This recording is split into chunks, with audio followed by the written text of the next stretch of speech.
Right then, welcome to Homebrew Garage, or Garage, depending on where you're from. And I race a Honda CBR600 go-kart, soon to have nitrous. Today I'm going to show you how to do a Dynojet kit on a CBR600 set of carbs. So, this is the set of carbs here, all pulled off the bike, already drained of fuel.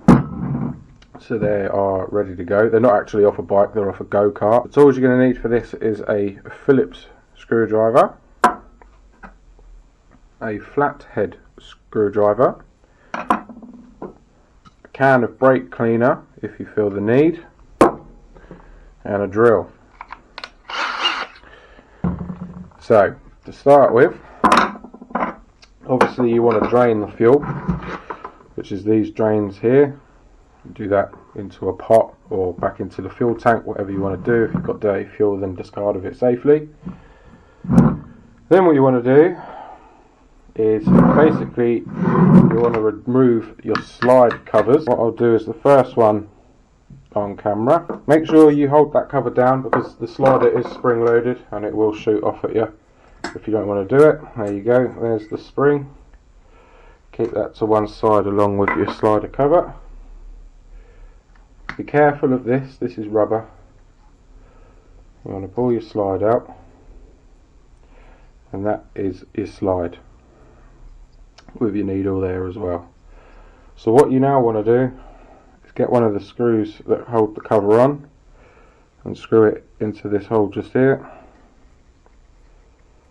I like to do it so it's at the bottom, finger tight is fine, and give it a good pull. And that pulls the slide out for you. Again, place that off to the side nice and safe.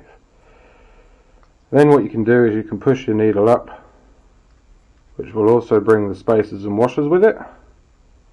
Pull it out nice and carefully. Do not bend these. Lay that down just there. Do your best to remember the order that it came out in.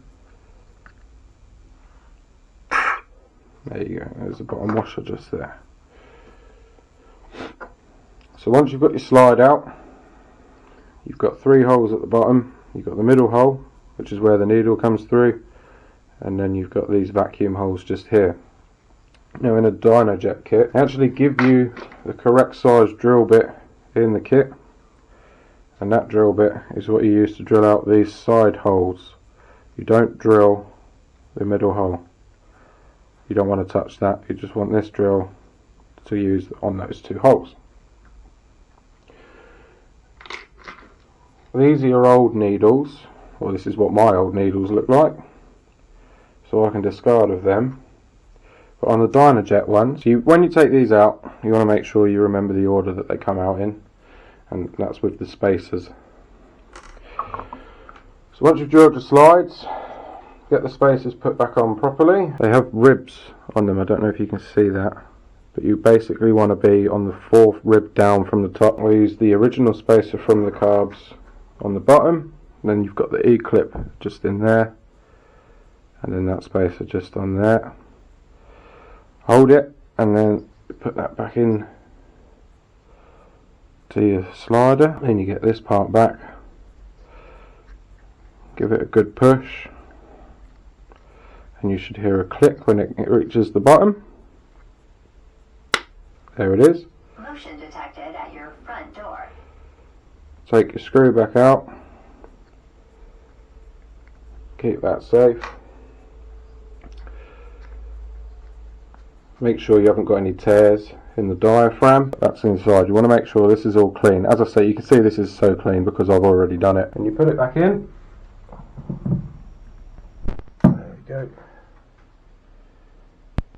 It sits down. Make sure that your diaphragm is seated properly because again, you don't want to pinch any of that. So with the screw back out, you know that that's clipped back in place. You can just place your spring back on. Now there are kits where you get upgraded springs and kits where you don't get upgraded springs. I mean, it's pretty self-explanatory. If it's an upgraded spring, put the upgraded spring in. Let it locate itself. There you go. Keeping the pressure on it. I like to use this screw just because it's the one nearest to me. And there you go. That's your needle and your slide tuned on that carb. And then the next thing you want to do, once you've flipped your carbs over, you want to take the bowl off. I've already undone the screws. And then in here you will see you've got your main jets, which are just here. Now these are my new ones. These are the old ones. You literally just unscrew them. That's where your flathead screwdriver comes in handy. Pull that out, put your new one in, bish bash bosh, you're done. So after that you want to make sure that you're nice and clean in there. Obviously I'm not at the moment, but that is mainly because I am using an octane booster, and this is from Renegade Race Fuels. That goes in with my petrol, which does discolour the fuel a little bit, but honestly it runs sweet. It's got all your mixing instructions on the back of it there, so don't worry about the discolouring. It does wipe off. For me, you won't have that, because if you're using straight fuel it will be nice and clean in there still. Then this screw here is your AFR mixture screw, or your air to fuel ratio screw. As the Dynojet kit suggests, you want to screw it all the way in so it's fully seated, and then back it out 1.5 screws to get it started. And then once it's started on the bike again, then you can tune it to whatever your desired AF. So that was my little how-to video on doing a Dynojet Carb upgrade in preparation for me to put nitrous on the go-kart. If you like the video, then obviously please do give me a like, a thumbs up.